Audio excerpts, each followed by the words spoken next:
కానీ ఎప్పుడు చూసినా గానీ హైదరాబాదు, అమరావతి గురించి రియల్ ఎస్టేట్ రంగం గురించి ఎక్కువ మాట్లాడతాం. అవునండి. కానీ వైజాగ్ ఈ రెండిటికన్నా ఎక్కువ మార్కెట్ ఉంది. సైలెంట్‌గా మార్కెట్ జరిగిపోతూ ఉంటుంది. ఎక్కడ బయటికి రాదని చెప్పి వినిపించిన మాట.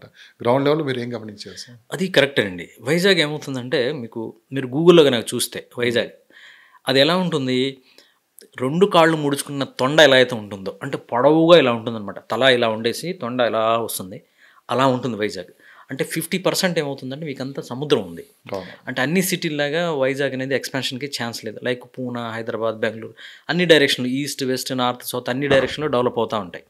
బట్ వైజాగ్‌కి వచ్చేసరికి అలా లేదు. 50% ఏమో సీ కవర్ అయిపోయి ఉంటుంది. అంటే అటువైపు ఎక్స్పాన్షన్ ఛాన్సే లేదు. లేదు.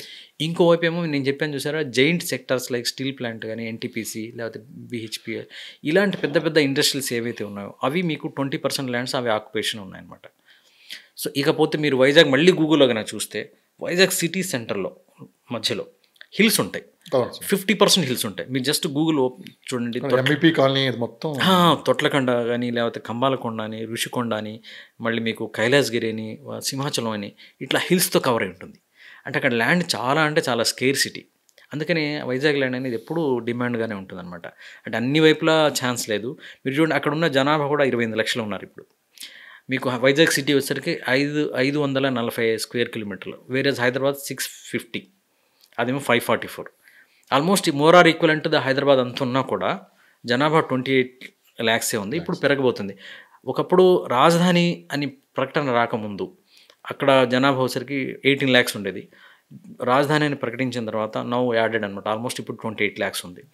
ఇప్పుడు రాబోయే కాలంలో ఐటీ సెగ్మెంట్స్ కానీ, లేకపోతే ఫార్మా సెగ్మెంట్స్ కానీ, లేకపోతే ఇండస్ట్రీస్ లైక్ ఇప్పుడు మనం మాట్లాడుకున్న హైడ్రోజన్ హబ్ కానీ, ఇంకోటి స్టీల్ ప్లాంట్ కూడా, ఇంకొక స్టీల్ ప్లాంట్ కూడా దే ఆర్ ప్లానింగ్.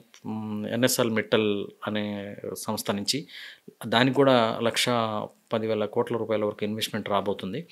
ఇవన్నీ కనుక అయితే రాబోయే 5 ఏళ్లలో ఆల్మోస్ట్ 5 లక్షల మందికి ఉద్యోగాలు వస్తాయనేది ఒక సర్వే చెప్తుందనమాట. 5 లక్షల మంది అంటే ఫ్యామిలీ ఒక వ్యక్తికి పేరెంట్స్తో కలిపి ఫ్యామిలీ నలుగురున్న 20 లక్షల మంది యాడ్ అవబోతున్నారు.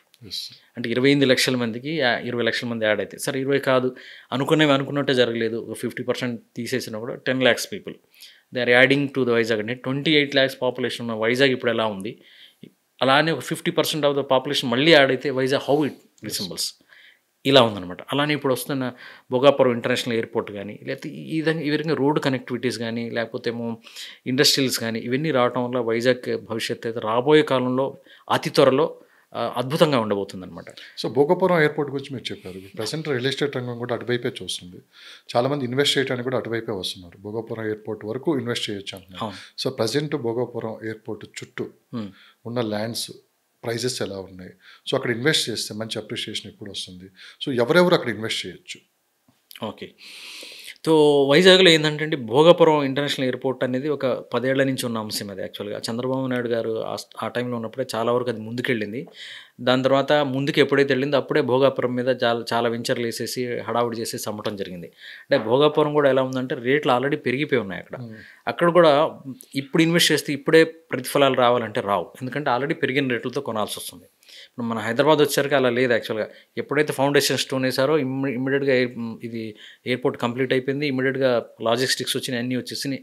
కానీ ఇక్కడ ఆల్మోస్ట్ 10 ఇయర్స్ డిలే అయింది. ఈ డిలేలో కూడా ఏమైందంటే మీకు అప్పుడు పెరిగిపోయిన రేట్లే అలానే రేట్లు కంటిన్యూ అవుతున్నాయి. సో ఇన్వెస్ట్మెంట్ పరంగా అయితే దీర్ఘకాలికంగా అంటే ఒక 5 years down the line expecting 2027 తర్వాత ఇంటర్నేషనల్ ఎయిర్పోర్ట్ యొక్క ఆపరేషన్స్ స్టార్ట్ అవుతాయి.